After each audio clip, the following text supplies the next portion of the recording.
We're well and truly into the mid-season grind now. The cold has set in and the bye rounds are just a few weeks away. After 9 games, we've got a pretty good idea of what most teams are. Tigers and Eagles are really good. The Blues and Suns are really bad. The Dogs are young, inconsistent and not much good. The Magpies are, well, I'm not sure what the Magpies are. The Pies are well and truly in the mid-table scrap of teams with finals aspirations. They have as many wins as 7th-placed North Melbourne and are 2 points ahead of the 11th-place Giants.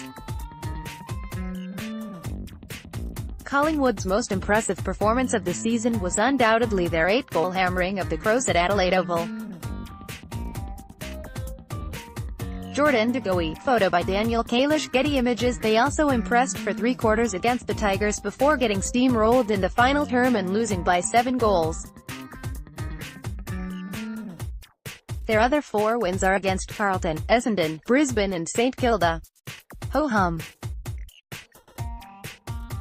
Maybe they're exactly what their record 5-4 with a percentage of 107 says they are, an above-average team. It's hard to shake that performance against the Crows though. If we're to learn anything about Nathan Buckley's side tonight, it'll probably only be negative, because this is a match they should win. The Dogs were dismal against the Crows last Friday night.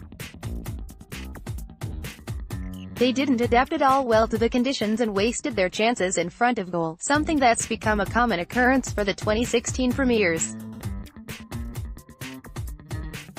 The Bulldogs have managed just 2 fewer scoring shots than Collingwood this season, for 137 fewer points. Only twice this season have the Dogs scored more goals than behinds. According to stats guru Robert Younger, Footscray have converted almost 25 goals below expectation this season, or more than 20% under expectation, which is on track for the worst season since Robert started tracking expected scores in 2013. That's bad, guys. Luke Beveridge has never been shy about swinging the changes, and this week is no exception, with a couple of surprise omissions in Mitch Wallace and Josh Dunkley. Lucas Webb has also been axed to make way for Josh Shatch, Rourke Smith and Tory Dixon. Luke Beveridge, photo by Adam Trafford, AFL Media, Getty Images. It's a shame Wallace can't cement his spot. He hasn't been the same since breaking his leg in 2016. Perhaps Shatch can partner with Tom Boyd to straighten the Dogs out a bit and create some easy chances. Dixon has been a great finisher in his 91-game career, so he's a welcome addition.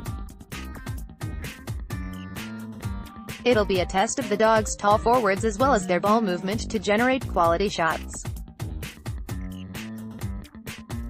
Collingwood defenders Jeremy Howe and Matt Scherenberg are among the best intercept markers in the competition.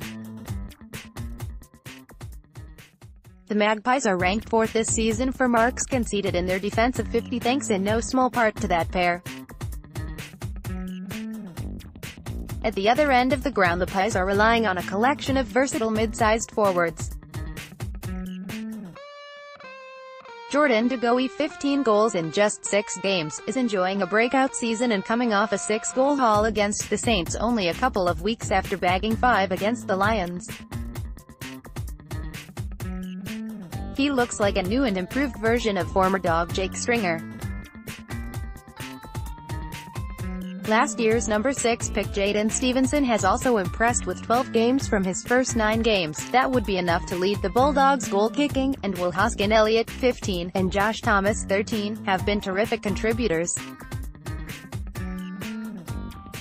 Midfield guns Steelside Bottom and Adam Treloar have each spent a bit of time up front as well, both adding 7 goals this season. The returning Ben Red has been named at centre half forward, but teams' sheets don't count for a lot these days. There's every chance Reed gets the job on one of the Dogs' tall forwards and Nathan Buckley goes with Mason Cox as the only tall target in his attacking third. The midfield battle should be a good one. It all looks pretty even. Scott Pendlebury, side bottom, Treloar, Tom Phillips and Taylor Adams on one side, Marcus Bontempelli, the red-hot Jack McRae, Toby McLean, Lucci Hunter and Luke Dahlhaus on the other. Having Bontempelli and Pendlebury on the same football field should be a treat. The Dogs will no doubt need the Bont to do some forward as well. Brodie Grundy could be the one to tip the midfield scales in Collingwood's favour. Jordan, Roughead and Boyd will have their work cut out to negate the big Magpie from exerting his influence around the ground. Beveridge is yet to lose to Collingwood. In fact, if the Dogs can get up tonight it'll be their 6th straight win over the Pies, matching their best ever run. The Bulldogs are certainly in with a chance. They played the soon-to-be Marvel Stadium pretty well this season, but I expect the Pies to make better use of their forward chances and get up by about 20 points. That's my Friday night forecast. What's yours?